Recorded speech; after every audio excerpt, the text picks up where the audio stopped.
Morning, beautiful. Video number 2 of the series. I want to talk about a few things. My wife is out on a trail hike. We have a couple houses. Actually, we have 6 houses that we own, one that we live in, one that's a long-term rental, and then 3 that are short-term rentals, and the 4th one that we are currently remodeling right now.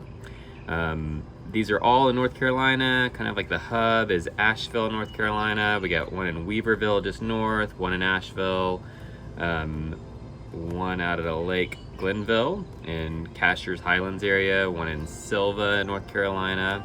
I kind of want to talk a little bit about why it's been so great for our family and where we want to go with it. We work nights sometimes, and we work weekends, and we work holidays. Last night I had to go take a key to a guest who got locked out. That's one of the biggest things that people complain about in real estate or being a landlord of any type, whether it's long-term or short-term. They say, I don't want to get a call at 2 in the morning to go fix a toilet. Not for me. Every job, what job doesn't have stuff that you're having to fix or work on or problems to solve? That's why you have a job. You are paid hourly in order to solve problems. I don't really want to be called at 2 o'clock in the morning to fix a toilet either. And there's ways around that. What are our reasons for wanting to do rentals, short-term rentals especially? Yeah, so freedom is like one of my number one things that I think a lot about. Not being bound to my computer all day. The freedom to move about the cabin, if you will, or the country or the world. Lindsay wants to go to Africa next year for a big reunion for when she was living in Africa and the people she worked alongside of and the kids she taught and things like that. And so I want to be able to go over there for 3 weeks and explore and take the boys around to explore Africa and see and understand a different culture, what the world is like. That freedom doesn't come when you're bound to a corporate setting for the most part. Freedom to build new things. I want to teach my kids how to build something from scratch, how to source the wood, how to think about the plans, things like that. Yes, I'm also free to not make any money. We are also free to struggle a little bit more to make sure that each month we're covering all of our bills and saving some money and enjoying life and paying for the things that we need to pay for. Another reason why we're doing this is for the long-term investment of real estate, essentially. Real estate is real. It's a physical thing. I'm purchasing a thing, and that thing has value. If we're good at what we're doing, we're buying it, a property just below market value. I mean, a lot lower than market value would be amazing. That's kind of hard to do, especially in this market. I do want to add value to it, so we do tend to find properties that need some work, and that's what we're doing right now in this new house.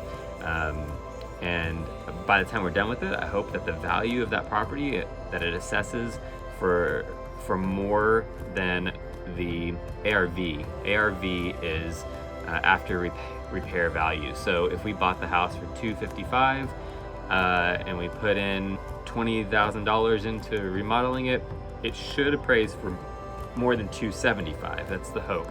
My hope is we'd be closer to be $300. My primary focus is getting a house up and running that is beautiful for guests that to come and stay. It's beautiful for our family to come and stay whenever we want to go stay there, and that it actually brings in income each month. There's a steady income coming off of the property. We've built up equity in almost every single one of our properties, which brings me to this example of this house that we just bought.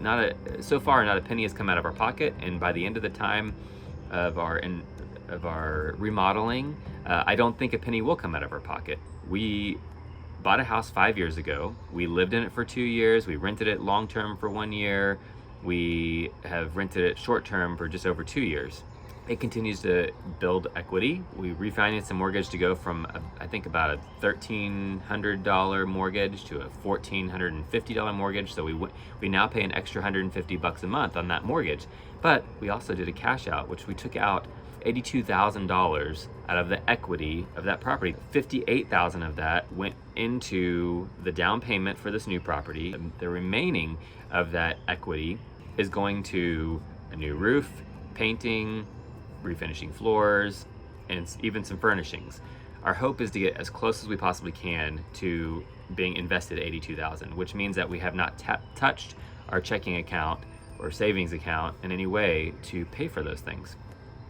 That's kind of the beauty of a snowball, if you will, with real estate, is you have this equity that lives inside these properties that you're not really touching or thinking about until you want to invest in the next thing. So that's how we've actually done this a few times. We did that back in Texas too. We had our very first house that we bought, that we refinanced it a few years later, and we used it to remodel a triplex that we bought. There's also an advantage that we are not paying the mortgage. I mean, yes, it comes out of our checking account, but it's technically our guests that are paying that mortgage every single month. They are paying our debt down while equity is building up in that property. So we're gaining in a few different ways, and the government is depreciating that property, so our tax bill is going down. So there's a lot of levers that are being pulled at the same time, all in favor of the real estate investor. Finally, I think one of the big reasons why we are doing what we're doing here, I've had a strong desire and to run a family business. Pippa, you okay? You okay? Oh, those birds? Oh, you see a bird? Shh. I want to spend as much time with my family as possible.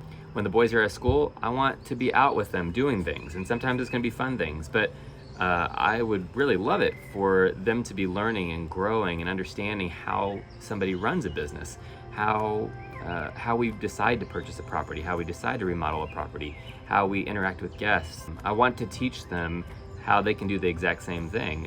What we're doing right now does not require a college degree. If they just choose not to go to school, that's fine with me, but I want them to have some kind of skill set. And finally, just like the house is an asset that is gaining in equity, having multiple houses as a real estate business is also gaining in equity. It's an asset. You've built up a brand. At some point, you can sell that whole portfolio of property. And that brings me to 2 books that I highly recommend. One of them is Rich Dad Poor Dad. It's all about learning to buy assets and not buy liabilities. And one of the biggest assets you can buy is real estate. The other book that I highly recommend, and I'm actually re-listening to the audiobook right now, The E Myth, and the E stands for entrepreneur. This book talks all about how to build up a system of processes, and essentially you're building your business to be a franchisable product. Those 2 books I highly recommend, and you should go buy them today if you're interested in real estate investing in general, running a business. I hope you're enjoying the series, and I look forward to seeing what we can come up with next and interacting with some of you guys. Thanks.